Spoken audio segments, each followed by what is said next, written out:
Hi guys, good morning. So finally tapos na yung CSS NC2 exam kahapon, June 20. And sa awa ng Diyos, nakapasa ako. So yun, so like I promised, I will try to create a series of videos, tutorials about the coverage of the CSS NC2 exam. So I just want to share to you today yung experience ko from the review, training, practice, and up to the kung ano nangyari dun sa assessment day mismo. Hi guys, good morning. Kamusta? Sana okay lang kayo. Buti pa kayo. Okay, so right now biyahe ako papuntang review ng CSS NC2 ng TESDA. So naka-schedule ako to take the assessment third week ng June. So today yung schedule ng review. So yun. So good luck sa akin, sana makapasa. So that's it for today. I think guys, I'll try to take some footage also during the review later pagdating ko doon.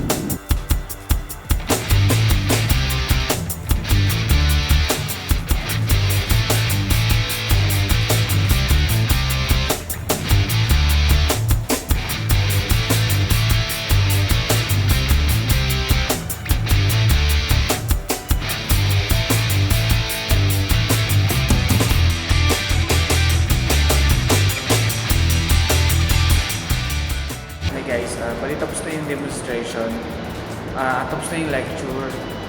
So ano yung sa board, yung mga nakasulat dyan. And then ngayon, bali actual demonstration. Hi guys, good morning.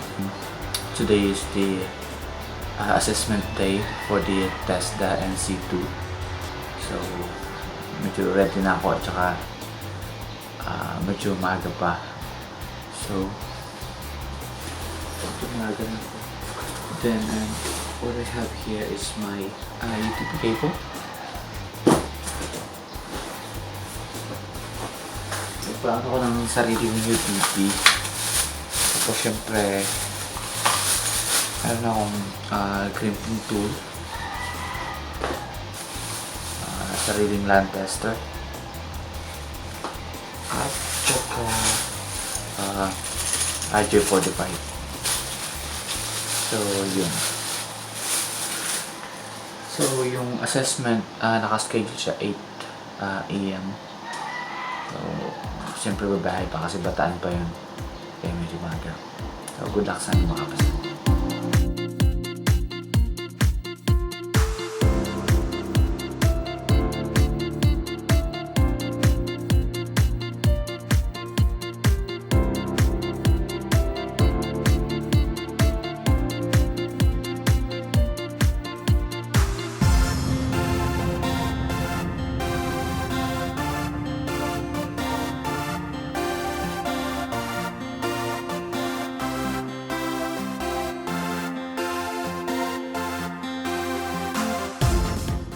Hi guys, good morning. I'm here at College of Sobic Montessori, Dinalupihan, Bataan. And as early as 6:30, nandito na ako. Medyo hindi naman excited. Ayaw ko lang kasi ma-late. Sabi kasi dapat 8 nandito na. So, inagahan ko na. So, yun. So, right now, I'm here at the assessment room kung saan gaganapin yung madugong CSS exam. And yung nakikita yun sa likod si Sir King. I think he's the laboratory custodian. And nakapagkwentuhan na rin kami konti. So sabi ni Sir King, marami doon bumabagsak, lalo na doon sa COC 3 part sa networking and server. So yun. So kung makikita nyo yan, nandun yung mga computers, mga servers, routers, and yung wireless access point. At dito na side naman yung mga laptop. So, ayun. So medyo inaayos pa ni Sir King yung ibang computers habang naghihintay kami ng assessor kasi wala pa. Kasi maaga pa eh, 7:45 pa lang ngayon. So talagang napaga lang ako ng dating kaya mag-isa ko pa lang dito. Ayun, so balitaan ko kayo mamaya guys. Guys, bali, nag-break lang ako saglit. Tapos na ako dun sa mga pinagawa ni Sir ng assessor. Tapos na ako dun sa COC 1, COC 2, and 3. Guys, kamusta? Lunch break ngayon sa Jollibee. Balik kakatapos lang nung CSS assessment. At salamat sa Diyos nakapasa. So yun, congratulations. So yun, nakapasa ako. So like I promised, if I pass the exam, I will try to make a video tutorial about the coverage of the CSS NC2 assessment. So yun, so abangan nyo na lang. Gusto ko din i-share sa inyo yung preparations na ginawa ko para dito sa CSS NC2 exam. So, nasa inyo yun kung susundin nyo o hindi. So, but for me, yun yung ginawa ko and I think effective naman kasi pumasa ako. Ano yung mga preparation na ginawa ko to pass the NC2 CSS assessment? So, first, motivation tsaka mindset para sa sarili ko. So, inisip ko talaga na itong NC2 CSS certification ay importante para sa career ko at sa profession ko. Yun. So, yun yung first. Kasi kung hindi mo iisipin na importante yung certification na to, hindi ka gagawa ng paraan or less yung effort na gagawin mo para to make sure na papasa ka sa exam or sa assessment. So, since yun yung mindset ko, minotivate ko yung sarili ko na inisip ko talaga na importante. So, gumawa ako ng iba't ibang paraan sa side ko para ipasa yung CSS NC2. Like, first, nagbasa ako ng sa mga forums ng mga NC2 related topics. So, nagbasa ako doon. May mga nakapasa, may mga bumagsak, share nila yung mga experience nila. So, binasa ko yung mga yon.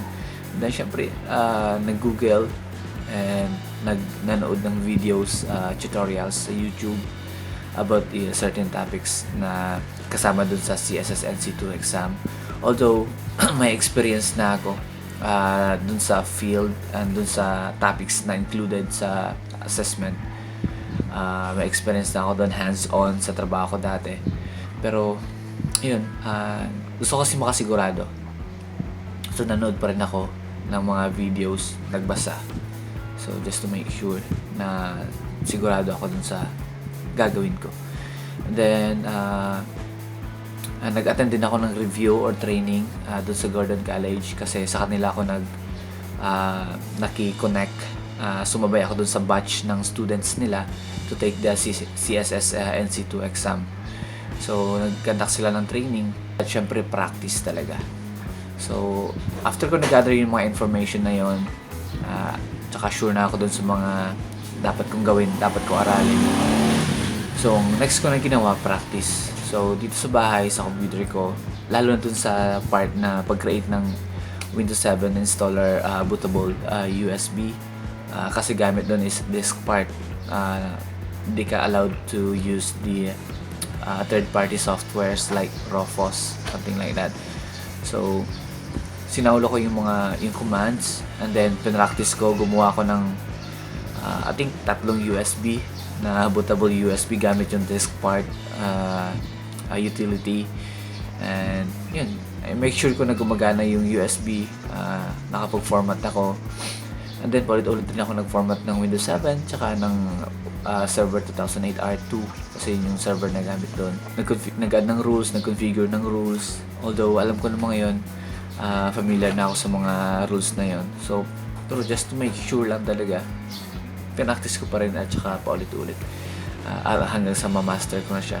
Para at least pag dating ko dun sa assessment day, alam ko na yung gagawin ko. Diba? So, hindi na ako kabado. Kasi, kahit alam mo, somehow, kinakabahan ka pa rin. Baka ma-mental block ka. Pero at least kung talagang kamati ka sa sarili mo na alam mo na yung gagawin mo, so focus ka lang dun sa ginagawa mo. And yun, so yun lang naman yung mga preparation na ginawa ko, and thank God nakapasa naman. And yun lang.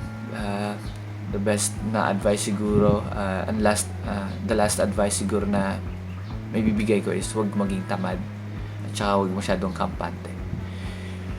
Kasi kung tamad ka, hindi ka magre-review, hindi ka magbabasa, hindi ka magre-research, tapos sabay kampante ka masyado, kala mo alam mo na lahat. Kasi depende rin kasi sa assessor yun sa kung saan ka magpapa-assess. Although yun yung coverage yung topic, pero yung mga ipapagawa, hindi yun sigurado na yun at yun lang din. So yun, so mas okay talaga may practice ka. So yun lang guys, so sana somehow nakatulong yung tips and sharing of my experience. And I promise, I'll be doing the series of video tutorials about the coverage of the CSS NC2 exam. So abangan nyo yun sa channel ko. So yun, thank you for watching guys, and good luck sa CSS NC2 exam ninyo.